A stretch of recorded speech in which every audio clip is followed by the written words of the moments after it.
if you're a leader, I just want you to think about this. All being a leader means is that somebody saw potential in you and invited you to become a leader. Maybe they promoted you, maybe they trained you as a manager trainee. But all a leader is somebody saw some potential in you to be a leader. But the real work begins once you accept that position as a leader. That's when the real work begins. And most people don't realize that the easy part is for people to see potential in you to become a leader. That's the easy part. The hard part is living up to what a leader is, right? So just something to be thinking about today is that because you're a leader doesn't mean that you're a leader. Because you're a leader doesn't mean that you can lead. Because you're a leader doesn't mean that you have influence. That once somebody has promoted you to leader or hired you as a leader, the real work begins. That means that you really have to spend time working on yourself. And there's a lot of work to be done. It is, a leader has every single day has to work on becoming a better leader. A leader every single day has to become more self-aware. A leader has to be able to lead themselves first before they can lead somebody else. And so a leader is a work in progress, like constantly working on themselves, constantly working on the way that they deal with people, constantly working on building relationships with people, listening to the needs of other people. And so years ago when I became a leader for the first time, probably 27 years ago, first I was a manager trainee, and then I had my own store. I was manager trainee, assistant manager, and then I was the manager of my own store. And I thought, leadership was just about the title. But that is the lowest level of leadership, is a title. John Maxwell says the lowest level of leadership is position. It's the title. And so the work really begins once you are promoted to leader. And so it is a process. It's a journey. It's an ongoing journey. And so what I find most leaders don't do is they don't spend time in leadership development. And so what does that look like? That is really about every single week spending time thinking about what is going on, reflecting about what's going on, and looking at yourself and looking at, okay, how can you become better? What do you need to do to change yourself? And it also means working on yourself with people. When I became a leader, like I said, 27 years ago, I thought it was just about the position. Now it's over somebody. It was easy. I could just tell people what to do. But the truth is, a leader is so much more than just telling people what to do. And people don't want to do what you tell them to do unless you have spent time listening to them. What is it that they are, what they want? What are their goals or aspirations? And then as a leader, you got to pay attention to what are their strengths and weaknesses? Like, what are they really good at? What do they really bring to the table? I know what they say they bring to the table, but what do they really bring to the table? Because a lot of times people don't realize what their true strengths are. But as a leader, you're paying attention, you're listening, you're putting people before yourself. And so when I became a leader, I didn't realize the significance of a leader being a servant.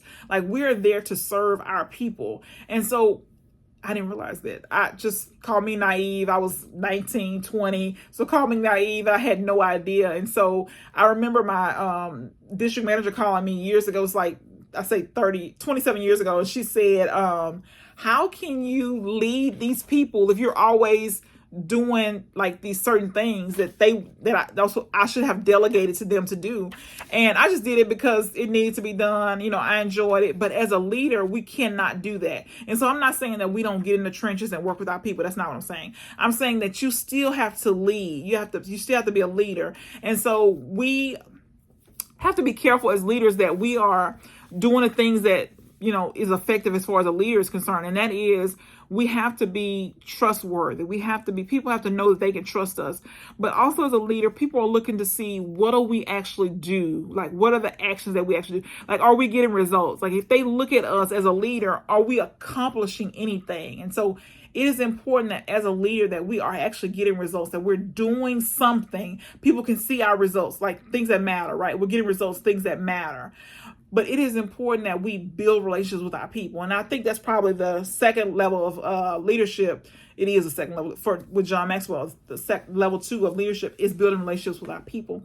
And it's probably the most time consuming and the hardest, right?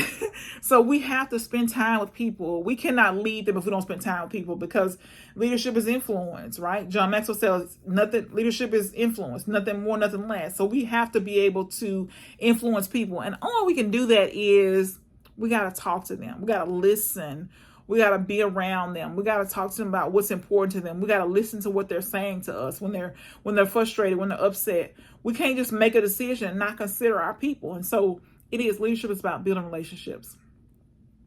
So just something to be thinking about as you kind of go on your way is that just because you became a leader, because somebody saw that potential in you to become a leader, the real work has just begun. The real work has just begun. If you've just been in a new leadership position, and then to every level that you promoted after that, there is work to be done. Like you constantly are you're constantly working on improving yourself so that you can improve your people. And so just something to be really thinking about is, what steps are you taking to get better? Do you have a personal development plan? Do you have a professional development plan? Are you working on yourself? Are you spending time every single week thinking, reflecting on what's going well, what's not going well, what needs to change? Do you have vision? Like, where are you going? Where are you taking your people? And so just some things to be thinking about is that it didn't just stop. You didn't just become a leader and you've arrived. No, it's work.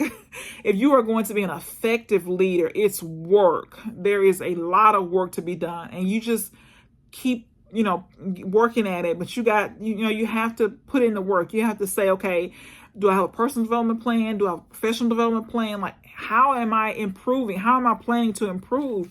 And then do I have time set aside for me to improve, every single week? And so it's not going to happen by osmosis. It's not going to just happen. If you want to get better as a leader, you have to put in the work. You have to set aside the time so that you can show up the best that you can for your people.